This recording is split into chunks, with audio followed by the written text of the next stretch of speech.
Hello guys! So sa video na ito, ang pag-uusapan natin ay tungkol sa methods of analyzing indeterminate structures at ang specific na method na pag-uusapan natin sa video nga na ito ay three-moment equation method.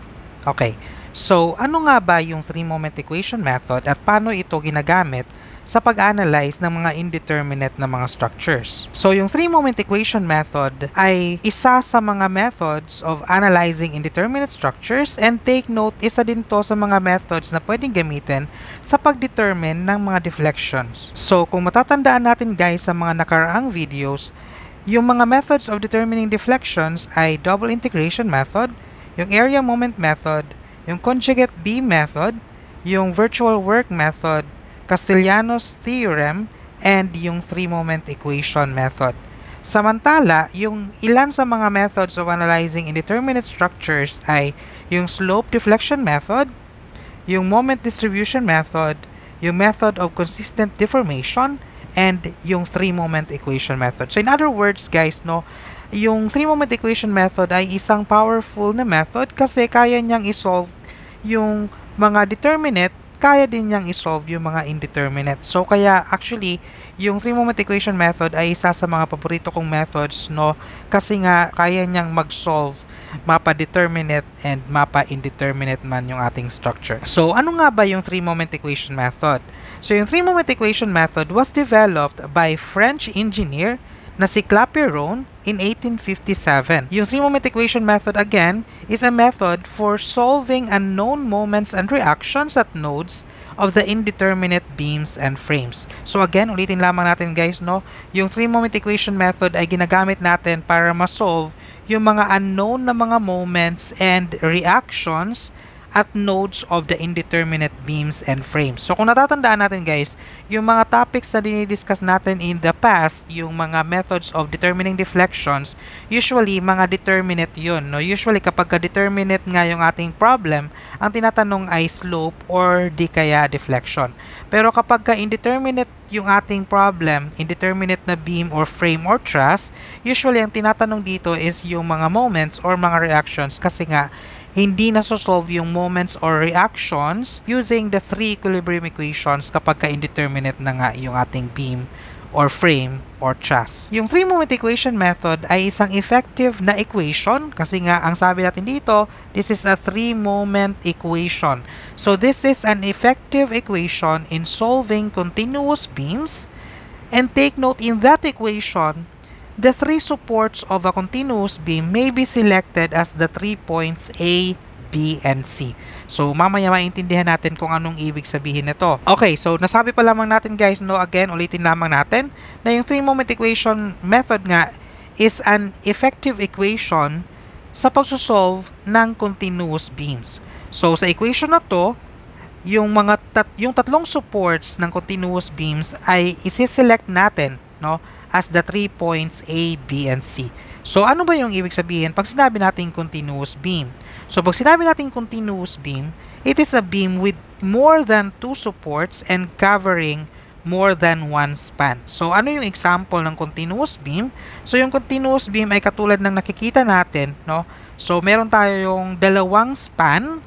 So, ibig sabihin, guys, yung pag sinabi natin continuous beam, ulitin lamang natin, ito ay merong at least 2 spans. So, pag sinabi nating span, ito yung length covered by 2 supports. So, kung meron tayong dalawang supports, ibig sabihin, ito is makasabi nating isang span. Okay?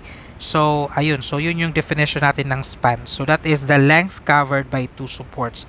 So, ibig sabihin guys, kapag meron tayong dalawang span, ibig sabihin, meron tayong minimum na 3 supports. So, take note, more than 2 supports man to. More than 2 supports. So, in other words, pag continuous beam, it means na meron tayong minimum na 3 supports and meron tayong minimum na 2 spans. So, ganun yung ibig sabihin ng continuous beam. So, minimum na 2 spans and minimum na 3 supports. Okay, so ang tanong na lang ngayon is paano nga ba gumawa ng three-moment equation? Since tinatawagan natin itong three-moment equation method, so paano nga ba tayo gagawa ng isang three-moment equation?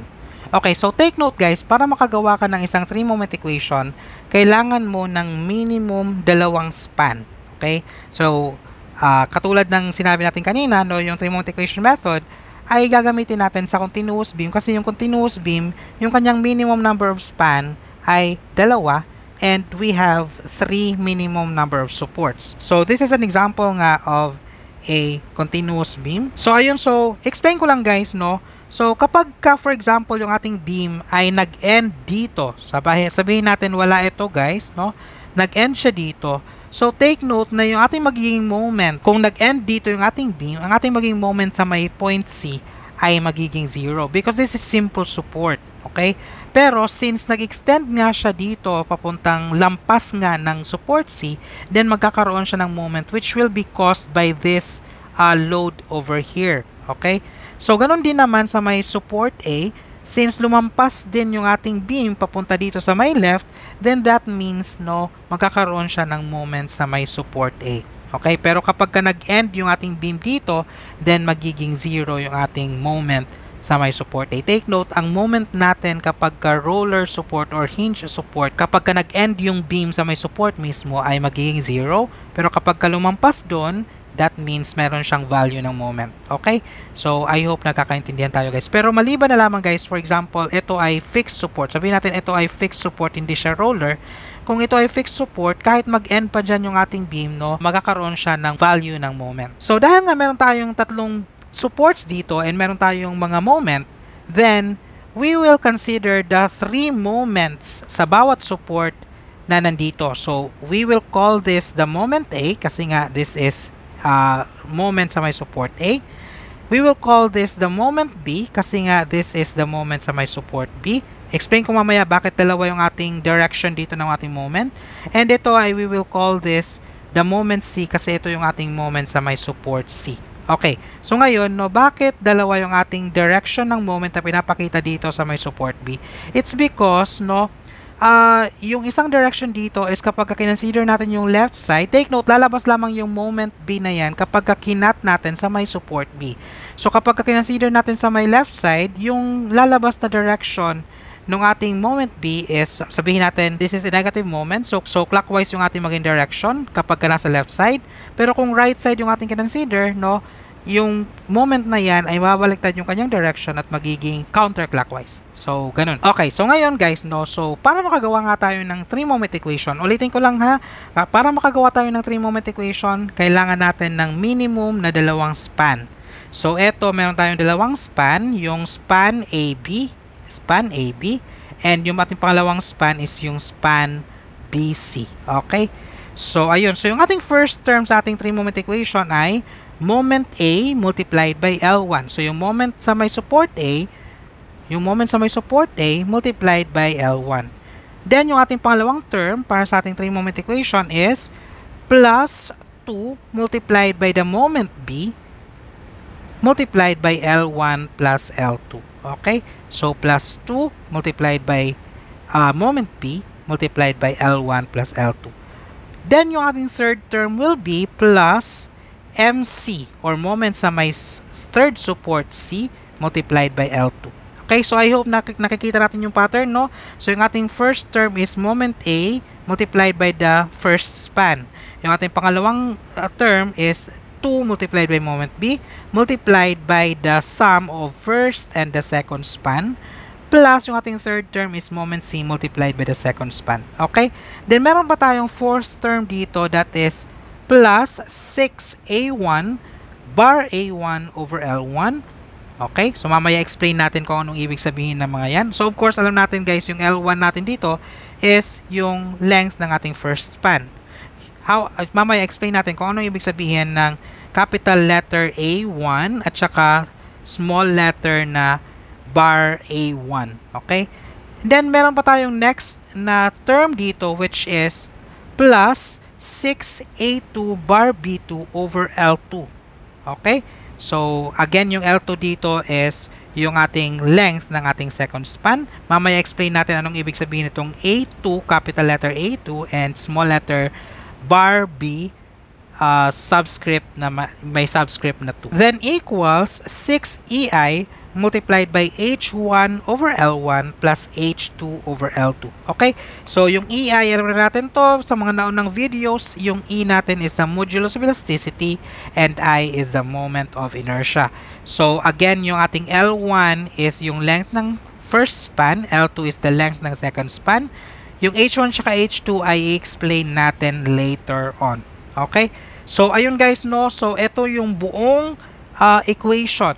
Ito yung tinatawag natin na 3-moment equation. Okay? So, you have to memorize this, no? Para makagawa ng isang 3-moment equation. So, take note ulitin ko lamang na kailangan mo ng dalawang span para makagawa ng isang 3-moment equation. Kailangan yung dalawang span natin guys ay magkatabi ha. Kailangan meron tayong dalawang magkatabing span para makagawa ng isang 3-moment equation. Okay? So, ayun. So, ano yung ibig sabihin nitong A1, itong capital letter A1, at saka capital letter na A2? So, ano yung ibig sabihin nitong dalawang to? Okay, so take note na yung capital letter A1 tsaka A2 are area ng moment diagram ng bawat span. So, for example, ito yung ating moment diagram ng ating continuous beam. So, ito is the area ng ating moment diagram sa may first span at saka sa second span. Okay? So, yung area na yun yung ilalagay natin dito guys sa ating mga A1 at saka A2. Yung value ng area. Okay, so how about bar A1 at saka bar B2? So, ano yung ibig sabihin ng bar A1 and bar B2? So, take note, meron tayong mga centroid dito ng ating area. So, we can locate the centroid here. So, alam na natin kung paano gumawa nito. Panoorin nyo guys yung moment diagram by part na ginawa kong video sa aking YouTube channel. So, yung distance, for example, ito nga is the centroid ng ating area 1 and ito is the centroid ng ating area 2. Then, yung distance ng centroid na to papuntang left ay tatawagin nating bar A. Okay? And meron tayong subscript na 1 dahil nga this is from area 1. Ito will be called bar B1. Okay? So, from left gani, kapag yung centroid papuntang left, that is A, yung ating symbol, and yung 1 dito is for area 1. Kung papuntang right, that is B yung ating symbol. So, bar B, then subscript na 1.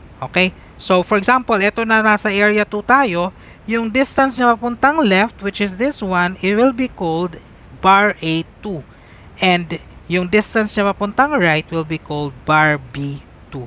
So, ayun. So, alam na natin ngayon kung nasan yung bar A1 na yan and yung bar B2. So, yung bar A1 ay eto and yung bar B2 natin ay eto. So, ayun. So, na-explain na natin guys yung A1, A2, bar A1 at saka bar B2.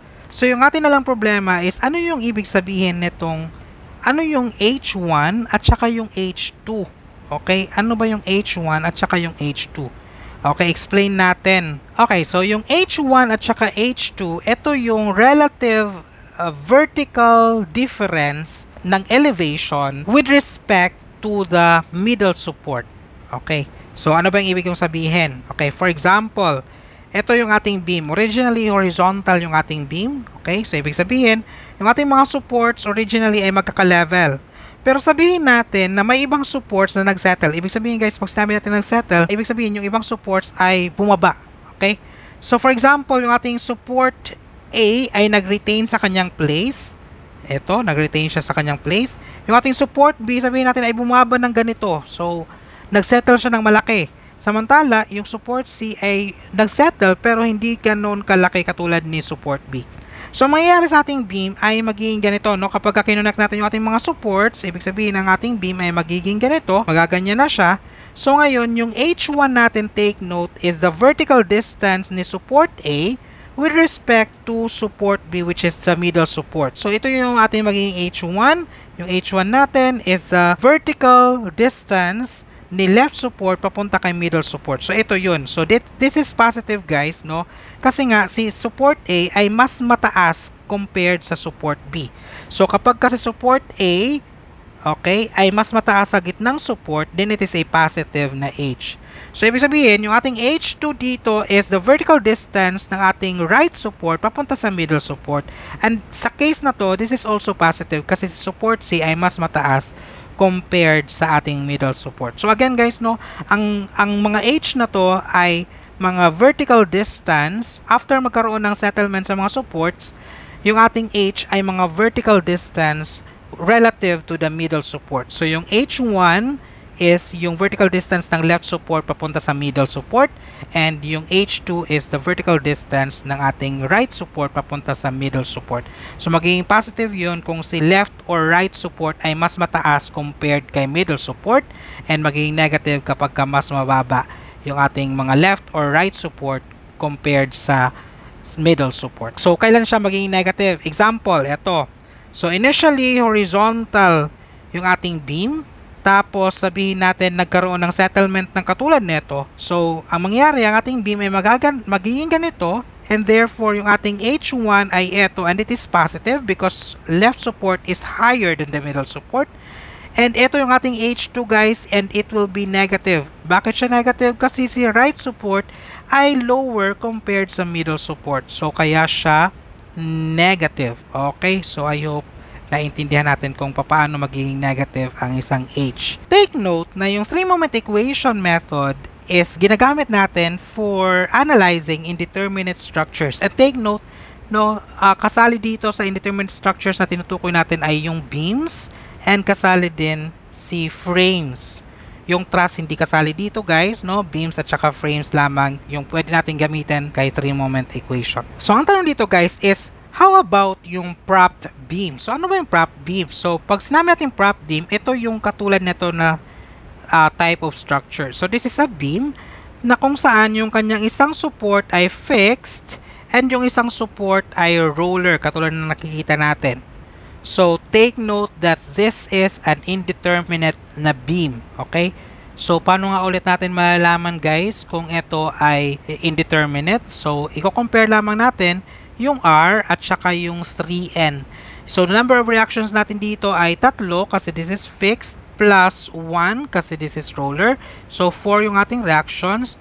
Then 3 times 1, this is 3 times N parts. So 3 lamang yung ating available na equations. So dahil nga 4 is greater than 3, this means that this is indeterminate to the first degree. So therefore, prop beam is an indeterminate na structure or indeterminate na beam. Okay, so ngayon ang tanong, sabi natin kanina guys, para makagawa ng isang 3-moment equation, kailangan natin ng dalawang span. Ang sabi natin kanina, yung 3-moment equation method ay para sa continuous beam. Yung continuous beam ay merong minimum na dalawang span and merong 3 supports na minimum. Okay? So, sa case ng prop beam, dalawa lamang yung ating supports and isa lamang yung kanyang span. So, ano yung gagawin para makagamit tayo? So, ano yung gagawin natin para magamit natin yung 3-moment equation method dito? So, take note guys, kapag meron tayong fixed support katulad nito, ang gagawin lamang, kahit hindi siya prop beam ha, for example, okay, kapag nakakita tayo ng fixed support katulad nito, ang gagawin lamang is maglalagay tayo ng imaginary span sa may fixed support na mismo. So magdudugtong tayo ng imaginary span katulad nito, and of course imaginary length, which is tatawagin natin siyang L sub O, or maglalagay na lang din tayo ng imaginary na support, which is itong katulad nito, which is a roller. Take note guys, this is an imaginary span, imaginary length, and imaginary support. So in other words, hindi talaga ito nag-i-exist. Okay? So bakit tayo naglagay ng imaginary span kung hindi naman talaga siya nag-i-exist? Ang reason kung bakit tayo guys naglalagay ng imaginary span is para makagawa tayo ng 3-moment equation. So ngayon, kapag meron tayong nilagay na imaginary span dyan, then makakagawa na tayo ng 3-moment equation. Kasi nga, sabi nga natin, para makagawa tayo ng 3-moment equation, kailangan natin nga ng 2 pagkatabing span and kailangan natin ng 3 support. So sa case na to, meron tayong 3 support, support O, support A, at saka support B. So ang ating magiging 3-moment equation dito is, first term natin will be M sub O multiplied by L sub O. So first moment sa ating left support multiplied by the length ng ating first span, plus yung ating second term dito is 2 multiplied by the moment sa may gitnang support, that is moment A, multiplied by the sum ng ating mga length, that is L sub O plus L, plus yung ating third term dito is M sub B multiplied by L, okay, plus yung ating next term is 6 multiplied by A sub O multiplied by bar A sub O over L sub O plus yung ating next term ay 6 multiplied by A multiplied by bar B over L. So, wala tayong subscript dito guys, no? Kung mapapansin natin, kasi wala din namang subscript yung ating L. So, kaya, ayun. So, kaya wala tayong subscript dyan. And, equals 6EI multiplied by HO over L sub O plus H over L. Okay, so again, ulitin lamang natin guys, no? Yung imaginary span na to, no, ay hindi siya nag-i-exist. Ibig sabihin, kaya nga siya tinawag na imaginary kasi hindi siya talaga nag-i-exist, no? Naglagay lamang tayo dyan ng imaginary span, imaginary support, tsaka imaginary length para makagawa tayo ng isang 3-moment equation kasi sabi nga natin kanina, para makagawa tayo ng isang 3-moment equation, kailangan natin ng dalawang magkatabing span and tatlong supports. So, ayun. Pero dahil nga hindi siya nag-i-exist, nga itong imaginary span na to ay hindi nag-i-exist, itong lahat na may subscript na O ay magiging 0. So, take note, M sub O multiplied by L sub O will be 0 kasi nga, hindi siya nag-i-exist. So, moment O will be 0, L sub O is 0. Okay? Then, ito lang ha yung ating magiging 0. So, 0 yan. So, wag nyong i-cancel yung buong term kasi hindi yung buong term yung 0, kundi yung L sub O lang yung ating 0. Yung itong term na to will be 0 kasi nga hindi nga nag-i-exist yung ating imaginary span. So, wala din siyang moment diagram, wala din siyang centroid ng moment diagram. And again, 0 nga yung ating span length. Okay? Then, itong HO over LO ay 0 din, no? Kasi nga hindi nga nag-i-exist yung imaginary span na yan. Okay? So, take note guys, no? Ito lang yung ating 0, hindi yung buong term na nasa kabilang side ng ating equation. So again, kapag ka-prop beam or kahit na anong makikita natin na fixed support, no, kailangan nating maglagay ng imaginary span. So kapag yung beam may makita tayong fixed support, kakailanganin nating maglagay ng imaginary span. So automatic yun guys. Okay? So sa next video, ipagpapatuloy natin guys itong discussion natin. So sa next video, i-discuss ko sa inyo muna kung paano mag-compute ng 6AA over L at saka 6AB over L. So merong tatlong paraan para ma-solve yung ating mga values na to, 6AA over L at saka 6AB over L. Take note guys, no, kasi nga kaya ko i-discuss ng separate yung ating 6AA over L at saka 6AB over L kasi sa ating equations, lahat ng mga nandyan ay pwede lamang ma-substitute except yung 6AA over L tsaka 6AB over L kasi kakailanganin mong mag-compute ng mas matagal para dito sa dalawang terms na nandito. Okay? So, we will discuss this kung paano mag-compute ng 6AA over L tsaka 6AB over L sa susunod na video. So, see you in the next video. If this lecture has helped you, please like this video and subscribe to my channel. If you have any questions, you can comment below or send your questions to my Facebook page, Lectures ni Sir Mars. I will paste the link in the video description. You can also download the PDF of my lectures and PDF references for civil engineering by visiting my site. The link is also in the video description. Thank you again guys. Once again, this is Sir Mars and see you in the next lecture.